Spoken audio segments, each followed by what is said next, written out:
First of all, in terms of mood, in terms of what we're doing, I think it's clear to say that we're working around the clock to find solutions regarding the implementation of the protocol. I said this the other day here in the press room. We have put forward solutions. We have found solutions already. One of the examples that I mentioned the other day was on veterinary medicines, which came out just before Christmas. There are technical level exchanges already ongoing between both sides, so that I can already confirm. As for meetings between, for example, Vice President Šefčovič and his counterpart, I can't yet confirm that, but stay tuned. I'm sure that there will be updates over the coming days. Thank you. At this point, are there any additional questions for Dan on this matter or on other matters that he covers, as he's already available to you? That is not the case, so thank you, Dan, and I can open the floor to any other questions that you may have today on other issues. Yes, David, go ahead.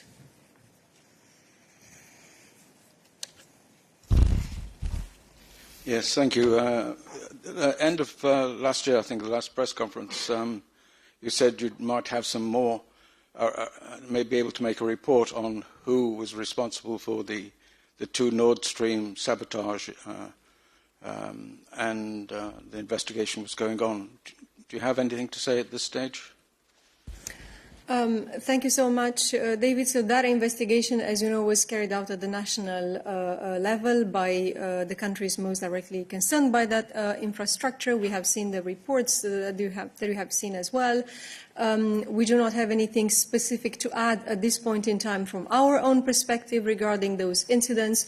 What we can tell you is about the protection of critical infrastructure and the steps that we have been taking in the EU following that incident to increase the protection of our critical infrastructure. And if that's something that you want to get into, I can invite Anita to tell you a bit more. But is it something that you would wish to get into? Yes, David. I'd just like to know what report you have received from the member states about this, what conclusions they've come to. Yes, thank you very much. Yes, Anita.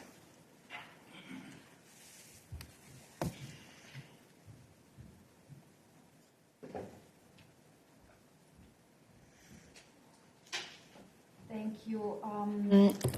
When it comes to the Swedish authorities, we have been indeed informed that the damages on the Nord Stream gas pipelines were caused by deliberate sabotage, but investigations are still ongoing in Sweden, Denmark, and Germany. And as you know, these investigations fall under the responsibility of the member states. Thank you, Anita. And any other questions for Anita on this subject? David, go ahead in our chat. Thank you, Dana. It's on migration, if I may. I think you may, David, because I don't see any other questions for Anita on critical infrastructure, so go ahead. Thank you very much. Anita, several NGOs published a communique today criticizing the Italian decree which will limit the activity of search and rescue by NGOs, vessels. I'm wondering if you have a comment. They are saying that the decree is violating the EU and international rules. I would like to know if you are going to look at it or not, or if you have asked some clarification to the Italian government and so on. Thank you very much. Thank you, David. Our position on this, and this is irrespective of the decree, which still needs to be turned into a law, is the same when it comes to saving lives at sea. It's a moral duty as well as a legal obligation. And this is, as we have repeatedly have said it before, this is done independently from the circumstances that have led people to be in distress at sea. What I would also like to add, because as you know, we have put forward a specific action plan on the Central Mediterranean, and we have now a search and rescue group that existed before that will be reinvigorated, and at the end of this month, hopefully I can give you very soon a specific date, but the idea is to have the search and rescue contact group reconvened this month that will discuss the challenges in the Central Mediterranean with all actors involved. Thank you, Anita. And David has a follow-up question. Go ahead, David. Yes, thank you very much. The fact is that the decree is law.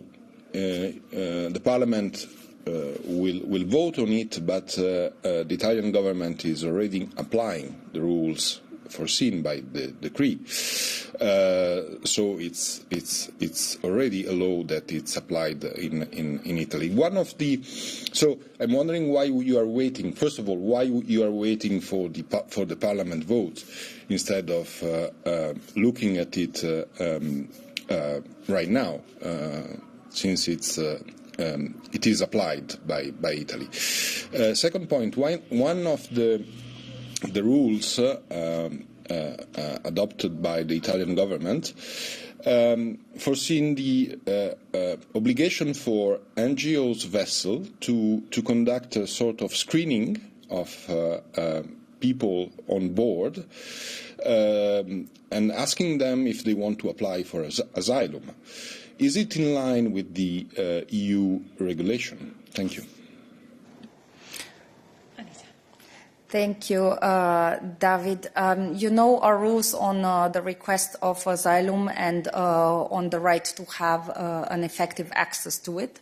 And you know that third countries, nationals present on the territory of a member state, including in the territorial waters, may make an asylum application. But other than that, it is not about us looking specifically of this decree or not. We're, as always, in touch with the Italian authorities. This month we will have a search and rescue contact group meeting specifically, and no matter what Italy is doing through a decree or specific legislation on this, they must respect the international laws and the law of the sea. Thank you, Anita. Any other questions on this subject? I don't see any. On any other subject that Anita covers? I don't see that either, so thank you so much for today. And I will now give you the possibility to flag if you are interested in discussing other subjects with us.